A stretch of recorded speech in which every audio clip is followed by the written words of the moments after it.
moram reči, da hvala taki prijetni družbi, gospe magistre Nečakinja od Jožeta Pučnika vam ni treba predstavljati, saj je ona pravzaprav toliko navzoča z raznimi informacijami, pač je en tak, bi rekel, nam pomaga v mnogih ozirih s tem, da gospoda Pučnika ni več med nami, njen spomin se pa seveda precej ohranil in kolikor vem, ima tudi precej dober arhiv o teh stvarih, tako da torej je velika dragocenost. Torej, gospa Ozimič Pučnik, dobro, lepo prosim, če lahko začnete. Hvala lepa, lepo pozdravljeni vsi. Res je, veliko, nekajkrat že sem sodelovala na teh posvetih, na teh pogovorih, predvsem v pomoč ohranjati določene spomine na Jožeta, seveda predvsem bolj osebne spomine. To mi povzroča sicer tudi težavo, kajti vsaka misel na Jožeta, vsi spomini hkrati me navdajajo z radostjo, pa tudi z veliko bolečine. Zato težko včasih potegnem distanco, ampak imam občutek, da bo danes dobro šlo. Nazadnje marca ob Pučnikovem simpoziju v Slovenski Bistrici so me ponovno presenetile težave. Takrat sem se pravzaprav zares zavedla, da še vedno kljub številnim desetletjem, ker smo ta čas preživljali skupaj, 2 desetletjih, kar Jožeta ni več, da še vedno nosimo sorodniki to travmo Jožetove usode v sebi. No, ampak od marca do danes upam, da sem kaj napredovala in da ne bom preveč naporna za poslušalce.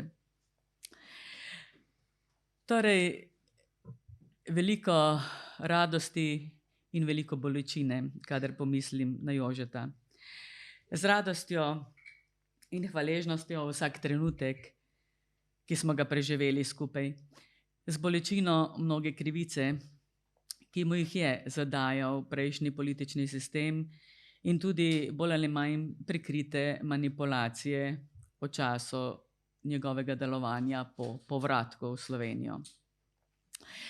Slike iz mojega zgodnjega otroštva niso povsem povezane, a so čustveno zaznamovane z nejasno tesnobnostjo.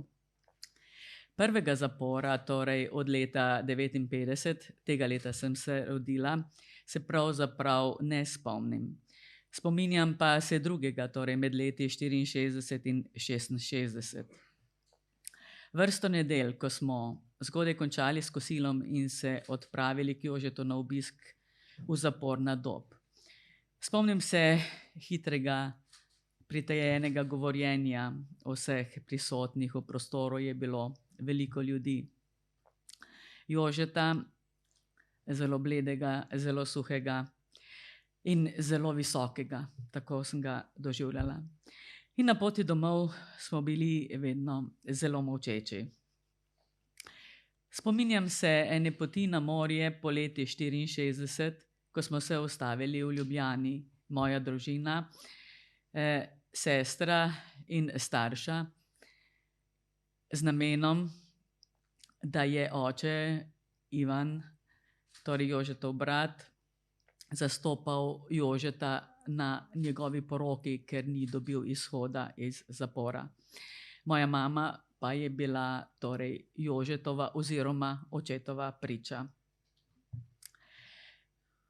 Spomnim se, ko je Jožeta osebje iz zapora pripeljalo na približno enourni obisk in je babica, stričeva mama, neutolažljivo jokala, ko je odhajal. Takrat je bila že zelo težko bolana. Naslednjič se spomnim, ko je prišel Jože na mamin pogreb. Prav tako ga je spremljala skupina uslužbencev, prav tako za dobro uro. Tesnobnost je nekoliko zbletela, ko je Jože že bival v Nemčiji in smo se dvakrat na leto srečevali v Celovcu, kamor je prihajal iz Hamburga na srečanje s sorodniki. Takrat dovoljenja in potnega lista za vstop v Jugoslavijo še ni imel. V začetku 70. let je končno pridobil vso dokumentacijo za prestop meje lastne domovine. Takrat je bil že predavatelj na Univerzi v Lüneburgu in je sina Gorazda in nas sorodnike obiskoval v vsakih semestralnih počitnicah. Z radostjo se spominjam torej vsakega trenutka, ki smo ga preživeli skupaj. Jožetovi obiski so bili vedno praznik za celo družino. In vsi svojci in sorodniki smo si ga lastili, željni njegove bližine. Zame je bil kot oče, ki ni vedno na voljo. Prevzemal nas je s svojo senzibilno pozornostjo, s spodbudami za vsakega od nas, z neusahljivim humorjem, zelo ustvarjalnim. Ob tem smo razpravljali cele popoldneve o vseh mogočih stvareh. Kdaj tudi cele noči, se veliko smejali, tudi šahirali, igrali karte in podobne stvari. To nas je Jože vedno spodbujal ob vsakem srečanju, sploh sprva, da smo se sprostili otroci in smo se navadili drug na drugega. Otroško vesel je bil, kadar je v naši kuhinji zadišalo po domačih jedeh, ki so ga spominjale na njegovo otroštvo, po ajdovih žgancih, kislem zelju, jabolčnem zavitku in podobnih. Le včasih se je nemo zazrl proti Pohorju, kjer je gojil svoje prve mladostne razmisleke in kasneje, kot vemo, mnoga hotenja. Jože je bil zelo radoživ, poln neusahljive energije, pogumen in prevzet domoljub. Bil je zanimiv in pronicljiv pripovedovalec, imel je dober spomin, obvladal več jezikov. Skozi razprave vemo, družbene razmere je jasno strukturiral s premislekom in obenem z distanco znanstvenika in močnega človeka bogatih izkušenj. Probleme je torej vedno presojal kompleksno in vzročno povezanostjo. Ko se je konec 80. let končno vrnil domov, se je z vso predanostjo in gorečnostjo vključil v proces osamosvajanja Slovenije in v spremembo političnega sistema. Šlo mu je torej za kulturni premik v najširšem smislu, kot je včeraj govoril Gorazd, v delovanju naše družbe in države. Šlo mu je za pregledno in kontrolirano tehnologijo urejanja družbenih razmer, kar je večkrat jasno zapisal posebej podrobno v knjigi Kultura, tehnologija in družba. Ni se vedel dopadljivo do kakega od političnih položajev, šlo mu je za stvar, kot je rekel Jančar ob eni priložnosti. Je pa na nek način še naprej v teh nemirnih časih hodil po robu. To je nekako bila zanj značilna pot. In kot je bil že kdaj označen, bil je korak pred drugimi, kar je težka in večkrat tudi osamljena pot. To smo svojci in sorodniki čutili, bali smo se zanj, a smo ga vendarle podpirali z zavedanjem, da prav takšni ljudje premikajo svet naprej. In vemo, Jože je bil pri tem neomajen, odločen in dosleden, neizprosen do polovičarstva in sprenevedanja, ko je šlo za analizo aktualnih družbeno-socioloških vprašanj. No, poleg tega radostnega vidika so tudi naše bolečine.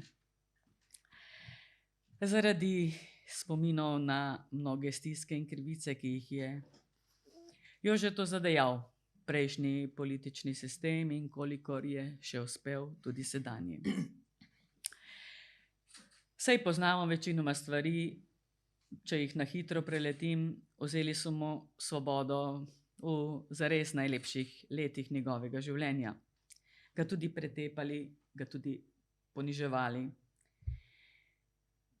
Po prestani zaporni kazni ni dobil dela, kar so mu tudi povedali, ko se je zanimal, šel je kar na notranje ministrstvo to povprašati. Določili so mu torej status tujca v lastni domovini. V tujini se je to kaznovanje nadaljevalo. Torej 7 let, kot je govoril že dr. Rupel, so potrebovali za izdajo nadomestne listine o diplomi, ko je do takrat, v tem času, že ponovno diplomiral in doktoriral.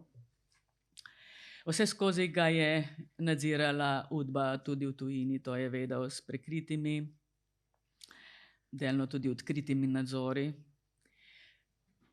Tudi doma, ko je prihajal na dopust pri nas, torej na bratovem domu, so se nekajkrat zapovrstjo predstavniki Udbe vedno oglasili, kadar je prišel na dopust. Do nekega dne, ko se je Jože izjemno razjezil zanje. V kuhinji smo prav prestrašeno poslušali ta dialog. In sicer, da nimajo pravice stopati v bratov dom, kadarkoli se jim zahoče. In od takrat jih zares ni več bilo. Ko se je torej Jože konec 80. let vrnil v Slovenijo, je bil večkrat deležen napadov in laži. Da je revanšist, to je bilo nenehno, smo tudi slišali že danes, da se bo ljudem maščeval, da upokojenci, borci sploh ne bodo dobili pokojnin, do zelo osebnih stvari, naprimer, da je mati Srbkinja, kar ne bi bil greh, ampak bila je Slovenka. In tako bi lahko, da ne zna slovensko, da njegovi otroci ne znajo slovensko, in tako bi lahko naštevala v nedogled. Do ene izjeme ironiziram, ko je bil razglašen za najslabše oblečenega Slovenca. Torej, z mnogih strani je bil napadan, o tem pa je govoril predsednik države včeraj uvodoma, zaradi raziskovanja povojnih pobojev, torej kot predsednik parlamentarne komisije. A zanj je bila poprava krivic temeljno vrednostno in kulturno vprašanje. In zares ni mogel razumeti cinizma v preštevanju kosti in nepomembni preteklosti. Tako je zelo zavzeto, zelo angažirano, kot je vedno Jože pač karkoli počel. Cele mesece, cela leta preživel ob prebiranju raznih dokumentov in virov. In vem, to sem čutila, je bilo zanj zelo boleče, ko se je soočal z mnogimi neverjetnimi trpljenji. Včasih je vzdihnil, neverjetno, kaj vse so ti ljudje počeli. Ko sem mu predlagala, da bi se razbremenil tega mučnega dela, ob nekem pogovoru je odgovoril: zaradi vseh teh groznih stisk, ki jih človek ob tem doživlja, to res ni hvaležno delo, a nekdo ga mora opraviti. To je dolžnost naše mlade države. Take stvari so nas, sorodnike, po njegovem prezgodnjem slovesu peklile še bolj kot za časa njegovega življenja, ki ga je on znal vedno popestriti in nas razveseljevati. Peklile bolj, ker vemo, da so njega in nas prikrajšale še za nekaj skupnega, nenadomestljivega časa. In Jožeta se spominjam z veliko hvaležnostjo in z neizmernim ponosom. Za njegov izjemen prispevek k kulturnemu premiku v Sloveniji. Torej, pri prehodu iz totalitarnega sistema v uveljavljanje demokratične družbene ureditve. To je Jože tudi teoretično, seveda teoretično utemeljil, programsko definiral in udejanjal. Teoretično utemeljitev je izpeljal na osnovi analize totalitarnosti leninizma kot vsiljenega, torej neizbranega družbenega sistema.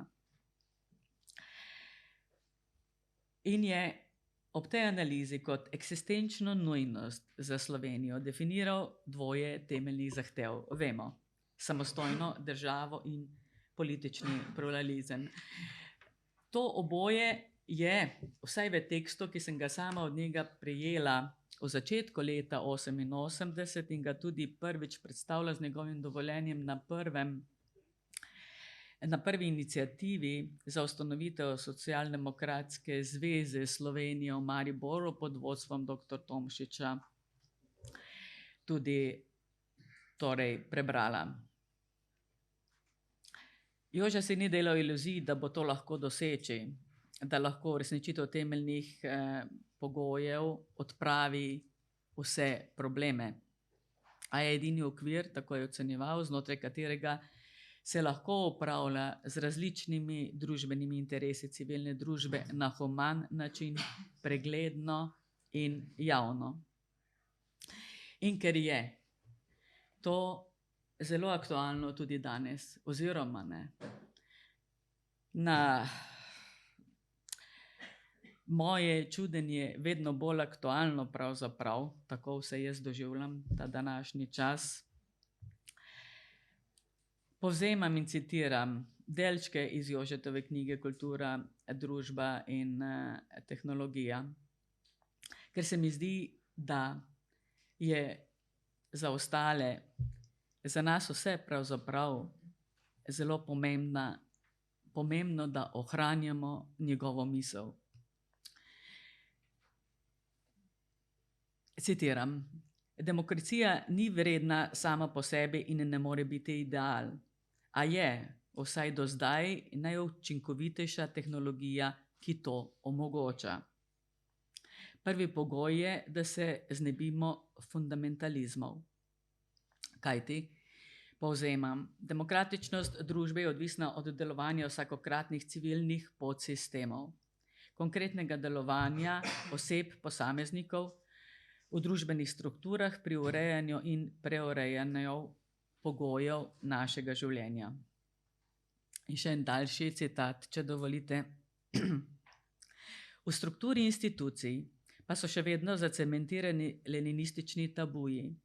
V vodilnih kadrih, predvsem pa v organizacijskih strukturah. Mnogo tega ostaja prikrito in se več ne izgovarja, a še vedno učinkovito deluje. Tudi v institucijah izven političnega, pravnega in gospodarskega sistema. Pri tem mislim predvsem na sistem javnega obveščanja, izobraževanja in znanosti. Trdoživo se ohranja tudi tam, kjer ni več direktno izsiljen. Vzdržuje ga naša internalizirana bojazen, ki je nastala v času vsepovsod prisotnega vohljaštva in očitnih groženj do različnih mehanizmov avtocenzure. Vse to pomeni, da bo uveljavljanje civilnosti dolgotrajen proces. Bistvenega pomena je spremenjeno delovanje ljudi in z njim spreminjanje organizacijskih struktur v institucijah in podsistemih družbe. Konec citata. No, o tem mislim, da je včeraj tudi govoril akademik dr. Janko Kos, ki je tudi razmejeval to Jožetovo pojmovanje civilne družbe in podsistemov v tem širšem pomenu besede in ne teh nevladnih organizacij, ki se danes tako imenujejo in ki nevladne organizacije tudi niso, ne, vsaj sedanje vlade. Jože se je torej globoko zavedal kompleksnosti strukturnih problemov, ki jih lahko opazujemo danes. Torej, šele osvobojeni od preteklih internaliziranih bojazni, kontrole in samokontrole, stališč in prepričanj, ki so kategorije, vemo, psihološke, ki ne temeljijo na argumentih, ga lahko spreminjamo. Torej, šele osvobojeni od vseh teh elementov, z dejavnim odnosom vsakega od nas. Govoril je, kot sem uvodoma že rekla, da bo to dolgotrajen proces, govoril je o desetletjih. In ta desetletja zdaj živimo. In torej vidimo, da se od mnogih fundamentalizmov in internaliziranih bojazni v mnogočem še nismo odlepili, kaj šele povsem osvobodili. Zatika se nam torej v podsistemih, v političnem, pravnem, medijskem, izobraževalnem. Zato bi bilo potrebno, nekako povzemam Jožetovo razmišljanje, nenehno poglobljeno razmišljanje, dolgotrajne razprave in udejanjanje usklajenih zamisli, odločno in povsod, kjer je to mogoče. To bi mobiliziralo celotno družbo. In to je Jože gojil skozi kot temeljno podlago za moderno, samostojno Slovenijo. Govorimo, da smo bili enotni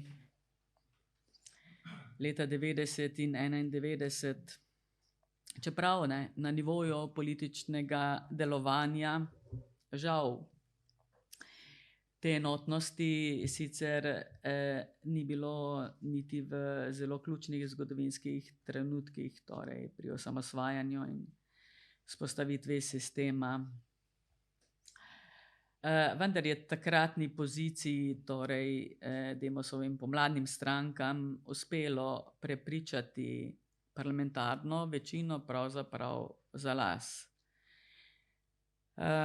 Predvsem tudi kasneje za izvedbo plebiscita in seveda nujno potrebne sprejemanje konstitutivne zakonodaje, torej ustavne listine in kasneje ustave, kar je bila nujna podlaga za formalno uveljavitev države. Visoko enotnost pa smo izkazali državljani seveda na plebiscitu in kasneje pri obrambi države. V tem duhu je Jože tudi želel povezovanje pospešiti s podporo Drnovškovi vladi, ko se ni več dalo zagotoviti podpore Peterletovi. Saj je meni, da je v teh občutljivih letih za mlado Slovenijo potrebno povezati in mobilizirati vse sile za njen razvoj. Tega se svojci, sorodniki natančno spomnimo, saj smo o tem veliko diskutirali. Tu sta se edinkrat tudi brata razšla. Oče je rekel Jožetu, da je naivn cepec, da to ne bo uspelo. In skratka, tako smo se tudi sicer nekaj šalili na ta račun, ampak v resnici poskus tega povezovanja ni uspel. Izkazalo se je, da vse, kar je bilo pravzaprav dogovorjeno z Drnovškom in usklajeno, se kasneje ni uresničevalo. In torej ta poizkus ni uspel in nam še do danes ni. Celo obratno, nesodelovanje levih strank se krepi v izključevanje. Poznamo to, je ponavljanje že vrsto let. Stopnjuje se v žaljenje, v grožnje. Po starih bolševističnih manirah, bi rekel moj oče, poskušajo diskvalificirati in tako onemogočiti, po bolševistično politično likvidirati vsakega, ki ogroža naše levo usmerjene politike v njihovem delovanju, ki se z njimi ne strinja. To so z Jožetom počeli intenzivno, dokler je bil aktiven v politiki.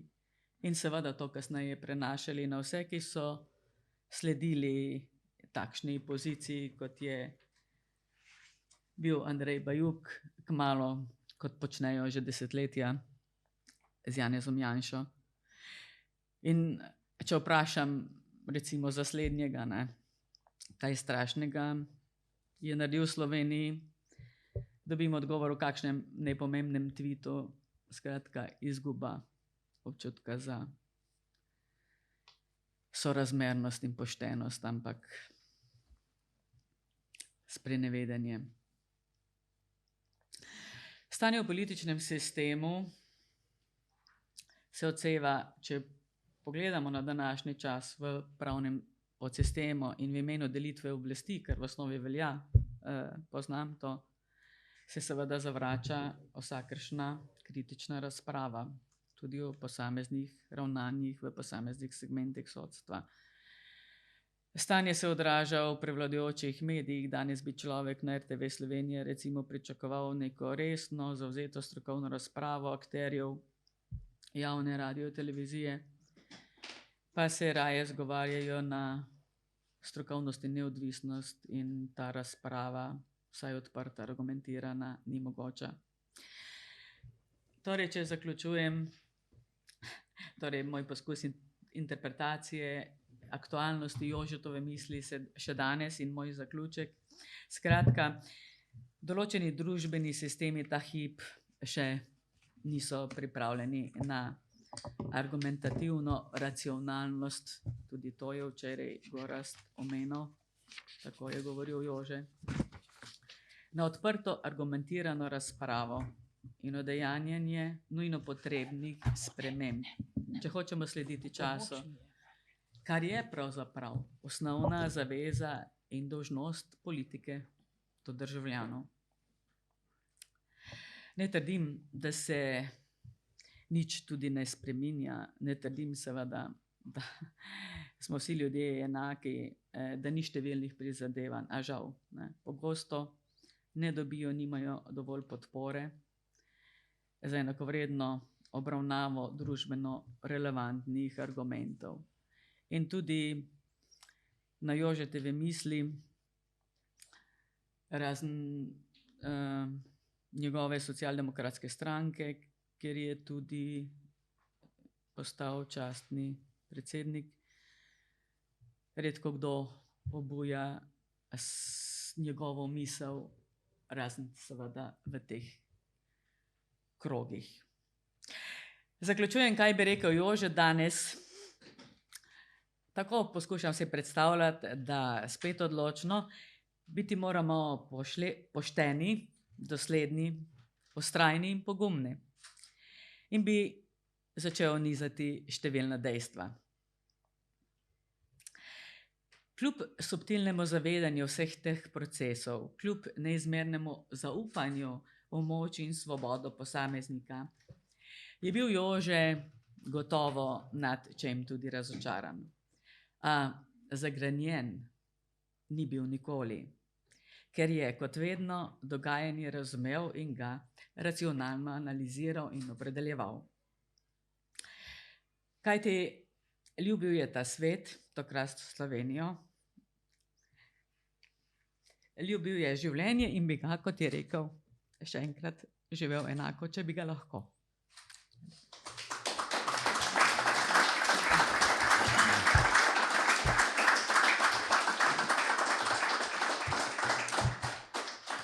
Gospe Puščikovi se iskreno zahvaljujem, no, pravzaprav smo včeraj v prvem referatu doživeli potem primer njegove zlorabe, kako se to pravzaprav takrat in danes skuša manipulirati.